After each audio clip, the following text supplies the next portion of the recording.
Welcome to Feeling Seen with Dean, the show where real confidence starts on the inside. Hosted by Dean Michael. Let's get into it.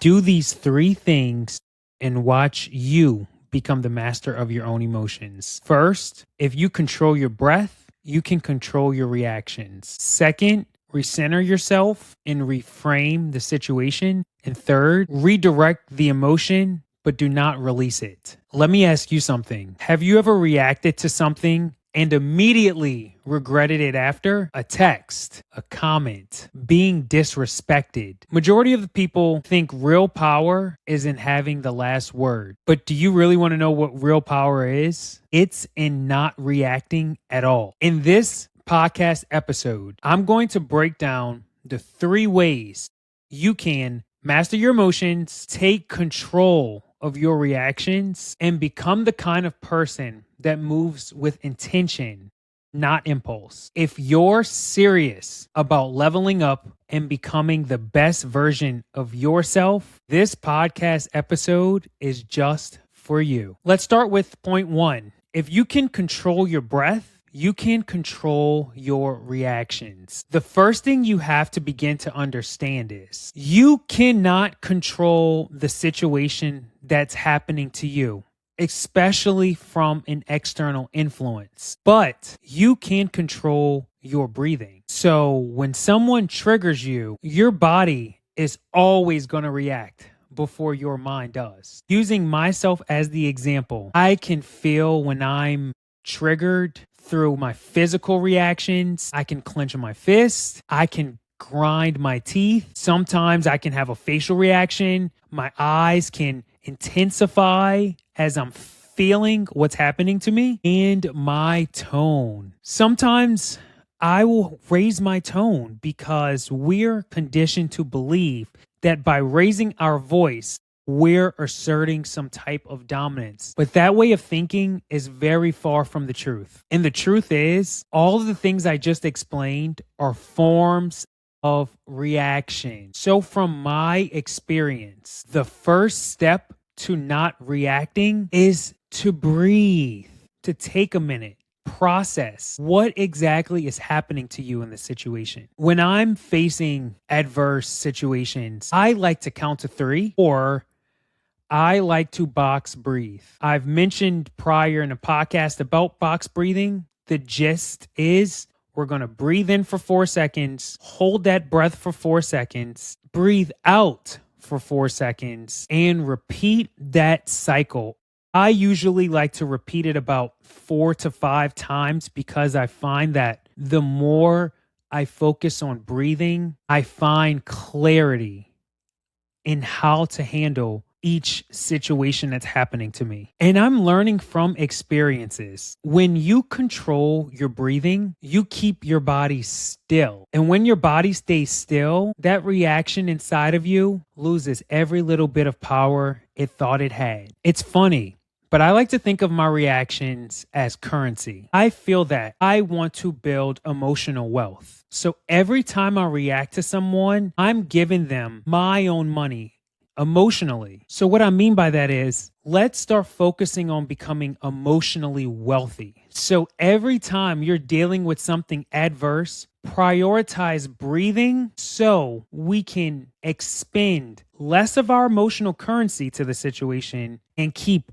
all of our emotional security, safety, and wealth. The hard truth that some of us hate to accept is the only thing we can truly control is our breath. And truly, that's more than enough. Breathing gives you space. Breathing gives you clarity. Clarity gives you better control. Once you've started to master controlling your body, you will start to master controlling your mind. From my experience studying physical therapy, I've learned the importance of breathing, especially when I'm treating patients. I'm always advocating for taking your time and breathing, whether it be prior to an exercise or during an exercise, because what you want to focus on activating is your cranial nerve 10, which is your vagus nerve. For simple terms, you want to be able to chill and relax. Every time you can breathe in the face of adversity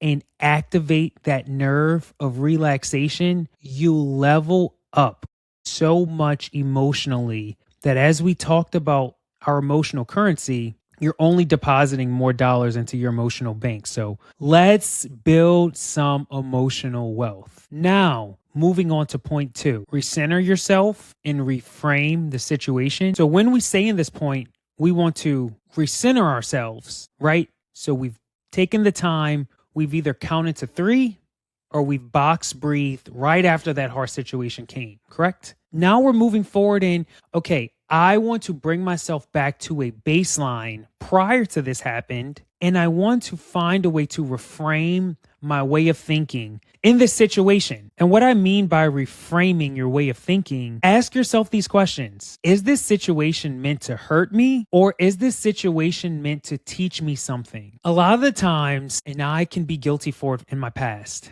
when situations happen to us, we take things personally. We assume someone did or said that thing to us because they do not personally like us. Me, you, they, them. But when you're on this emotional healing journey and your emotional wealth journey, you start to learn not everything is personal. Also, maybe that person has no issue with me. Possibly the issue that they have is all internal, and I am receiving the projections that they place on themselves. Some people project, some people are hurting, and some situations just happen. What we're focused on is understanding how to adapt or reframe the situation into believing, you know what? I don't think this has anything to do with me. I understand that this person, first thing in the morning, right, came at me full blast or told me something that they know I may not want to hear. However, the growth is when you start to respect that everybody is on their own healing journey. So as you level up, you start to be, it's not that you tolerate the actions that individuals do, but you start to give less energy to those who do not put the time and effort in to their emotional wealth. When you recenter yourself, you will stop asking, why me? Why is this happening to me? I always have bad days. Instead, you'll start saying, what is this situation placed in my life to teach me? That is when everything changes and you truly start to see the shift mentally and emotionally. Furthermore, if you prioritize your thinking in reframing the situation by stating to yourself, although this isn't one of the best situations, what can I gain from this situation? You will stop giving external influences the control and start reframing your way of thinking. You become emotionally unshakable, calm, and grounded like you've never been before. And from my own experiences, once you find that calm and peace within yourself, you'll start to notice the individual or situation that oppressed you, they're just going to turn around and oppress someone else in the same way. So that will show you it was never personal. It was always internally within that person where the problem lies. And that takes me right into point 3. Redirect the emotion, but do not let it go. Here is the part that some people miss. When I say don't let the emotion and energy go, I do not mean suppress your emotions. I mean redirect those emotions. A moment ago, we talked about in point 2, what can I gain from this situation? So when someone doubts me, talks down about me, talks negative around me, only wants to see the version of me in the past that I no longer am, I do not argue with them. You're welcome to see me however you would like. Remember, this is not a competition. I am not here to compete with you. Best, I don't even have to win. You win. You can win the conversation. But I tell you what I am going to do. I'm going to take all of those words and that energy, and I'm bringing it straight to the gym. I'm going to put that energy into some content, and I'm going to use it as fuel. Whenever I get tired, I'm going to remember we're not getting tired. You want to know why? Because I'm going to keep in the back of my mind that thing you said about me. So when I'm in the gym and I'm trying to push out those last 2 reps and I can barely make it, guess who pops in my mind? All of those people who said I would not make it, whatever negative they need to believe. I will always keep all of you in my mind because I won't hold on to what you believe about me. I'll use you as fuel. So whenever I need that push, I don't need someone to motivate me. I have those that don't believe in me motivating me already. Because remember, getting the last word, that will never lead to winning. It will only keep you emotionally attached to that individual or situation. You want to know what real winning is? Move on, build, grow, succeed, improve in silence, without a crowd, without sending a text. Redirect all of that emotion